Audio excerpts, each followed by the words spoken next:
नमस्कार। आज हम शॉर्लॉक होम्स की दुनिया में एक बार फिर उतर रहे हैं और इस बार कहानी है एम्बर टाई का रोमांच। ये थोड़ी कम सुनी हुई कहानी है पर है बड़ी दिलचस्प। हाँ बिल्कुल। और अच्छी बात यह है कि ये अपने आप में पूरी कहानी है, मतलब कोई पिछला संदर्भ जानने की जरूरत हाँ नहीं है। सही। तो चलिए सीधे कहानी में चलते हैं। बात है नवंबर 1895 की। एक सुबह बेकर स्ट्रीट, होम्स और वॉटसन के पास एक साहब आते हैं, मिस्टर जोसाया हेपलवाइट। हाँ, और वो काफी परेशान है। हाँ, ये थ्रेडनीडल स्ट्रीट में साहूकार है, मतलब पैसे उधार देने का काम करते हैं। और उनकी परेशानी की वजह वो बताते हैं कि 3 दिन पहले कोई बड़ा शरीफ सा दिखने वाला आदमी उनके पास आया था। बिल्कुल, जिसने एक खास एम्बर रंग की, मतलब सुनहरे पीले भूरे रंग की सिल्क टाई पहनी हुई थी और उसने एक बिजेंटिन पदक गिरवी रखा। बिजेंटीन पदक? मतलब काफी पुराना और कीमती होगा। हाँ, पूर्वी रोमन साम्राज्य के समय का, बहुत कीमती। लेकिन असली दिक्कत अब शुरू होती है। क्या हुआ फिर?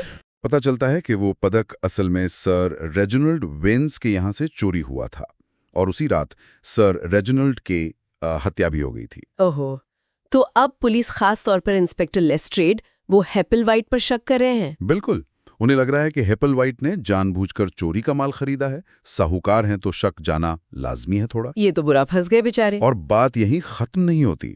अब उन्हें एक धमकी भरा खत भी मिला है, गुमनाम। खत किस बारे में? खत में कहा गया है कि वो पदक लेकर व्हाइट स्टैग टैवर्न नाम की एक सराय में है, वरना उनकी बेटी क्लारा को नुकसान पहुंचाया जाएगा। अरे बाप रे, बेटी को खतरा? हाँ, और खत में कुछ खास। हाँ, खत थोड़ा अजीब है।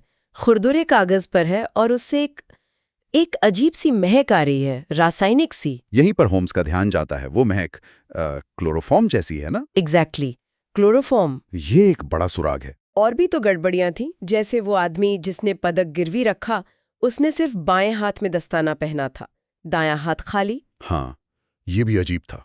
और उसके जूते? होम्स ने नोट किया कि जूते घिसे हुए थे, लेकिन दाहिना जूता कुछ ज्यादा ही घिसा हुआ था। और सबसे कमाल की बात, मिस्टर हेपलवाइट की अपनी एम्बर टाई, वो भी गायब है। हाँ, मतलब जिस दिन वो आदमी पदक लेकर आया, उसके बाद से हेपलवाइट की वैसी ही एम्बर टाई गायब है। कितनी अजीब बात है। तो अब हेपलवाइट दोहरी मुश्किल में है, चोरी का माल रखने का इल्जाम और बेटी की जान का खतरा। बिल्कुल। और होम्स के सामने ये बिखरी हुई कड़ियां हैं, क्लोरोफॉर्म की गंध, एक दस्ताना, घिसे हुए जूते, गायब टाई, इन सबको जोड़ना है। तो होम्स ने क्या किया? उन्होंने हेपलवाइट को सराय जाने को कहा। हाँ, होम्स ने उन्हें निर्देश दिया कि खत के मुताबिक पदक लेकर सराय पहुंचे, लेकिन अकेले नहीं। होम्स और वॉटसन भेस बदलकर पास ही रहेंगे, नजर रखने के लिए। अच्छा प्लान है। फिर क्या हुआ सराय में? तो जब होम्स और वॉटसन उस कमरे में पहुंचते हैं जहां हेपलवाइट को बुलाया गया था, अंदर 3 लोग हैं। हेपलवाइट, एक हट्टा कट्टा सा दिखने वाला बदमाश, और तीसरा वही आदमी जिसने वो एम्बर टाई पहनी थी और पदक गिरवी रखा था। होम्स ने उसे पहचान लिया। फौरन होम्स उसे पहचान लेते हैं। वो डॉक्टर एलिस्टर फिंच है। एक डॉक्टर था पहले, लेकिन क्लोरोफॉर्म के नशे और गलत इस्तेमाल की वजह से उनका लाइसेंस रद्द हो गया था। ओहो, तो क्लोरोफॉर्म वाली गंध का राज खुला। हाँ, अब सारी कड़ियां जुड़ने लगती हैं। देखिए, जूते क्यों घिसे थे, खासकर दाहिना, क्योंकि फिंच घोड़ा गाड़ी चलाता था, शायद टैक्सी की तरह। अच्छा, और वो बाया दस्ताना? शायद बाएं हाथ पर कोई निशान छिपाने के लिए, कोई चोट या टैटू या कुछ ऐसा। और हेपलवाइट की टाई क्यों चुराई? ये थोड़ा अजीब नहीं? हाँ, ये दिलचस्प है। हो सकता है ध्यान भटकाने के लिए, या शायद फिंच की अपनी टाई खराब हो गई हो और उसे वैसी ही चाहिए थी, या फिर वो चाहता था कि शक पूरी तरह हेपलवाइट पर ही जाए।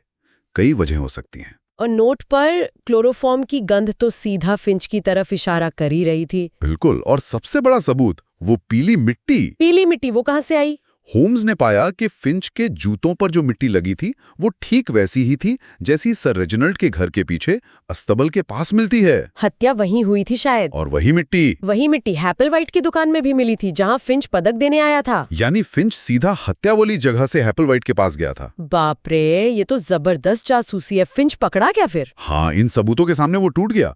उसने माना कि क्लोरोफॉर्म उसी ने सुंघाया था सर रेजिनाल्ड को पदक चुराने के लिए, लेकिन कहता रहा कि मौत गलती से हुई, ज्यादा डोज हो गया, हत्या का इरादा नहीं था। खैर, इरादा हो या ना हो, किया तो उसी ने। लेस्ट्रेड ने गिरफ्तार कर लिया होगा। हाँ, लेस्ट्रेड ने फिंच और उसके साथी बदमाश दोनों को गिरफ्तार कर लिया। और हेपलवाइट की बेटी क्लारा? वो सुरक्षित थी। हाँ, होम्स ने उसका भी इंतजाम कर दिया था। पहले ही टेलीग्राम भेजकर हैपलवाइट के घर खबर करवा दी थी, तो क्लारा को वक्त रहते एक रिश्तेदार के यहाँ सुरक्षित भेज दिया गया था। चलिए, हैपलवाइट की जान में जान आई होगी। बिल्कुल। ये केस दिखाता है कि कैसे होम्स ऐसी चीजों को जोड़ते हैं जिन्हें कोई और देखेगा भी नहीं। टाई का रंग, एक दस्ताना, जूते पर लगी मिट्टी, एक दवा की हल्की सी गंध। हाँ, अलग अलग देखो तो शायद कुछ खास ना लगे, लेकिन होम्स ने इन्हें जोड़कर पूरा केस उलझा दिया। ये सिर्फ देखना नहीं है, ये उन देखी हुई चीजों से सही मतलब निकालना है। अवलोकन और तर्क का कमाल। सही कहा। कहानी का अंत तो संतोषजनक है। हैपलवाइट बच गए, मुजरिम पकड़े गए, लेकिन ये सोचने पर मजबूर करती है ना? किस तरह? जैसे इस कहानी में छोटी छोटी बातें, एक दस्ताना, मिट्टी, गंध, ये सब मिलकर एक बड़े सच तक ले गईं। क्या हमारी रोजमर्रा की जिंदगी में भी ऐसे ही छोटे छोटे सुराग बिखरे होते हैं जिन्हें हम शायद नजरअंदाज कर देते हैं, पर वो किसी बड़ी तस्वीर का हिस्सा होते हैं? ये गहरा सवाल है। शायद हमें अपने आसपास की छोटी चीजों पर थोड़ा और ध्यान देना सीखना चाहिए। क्या पता कौन सी कड़ी कहाँ जुड़ जाए। बिल्कुल, एक दिलचस्प विचार है जिस पर सोचा जा सकता है।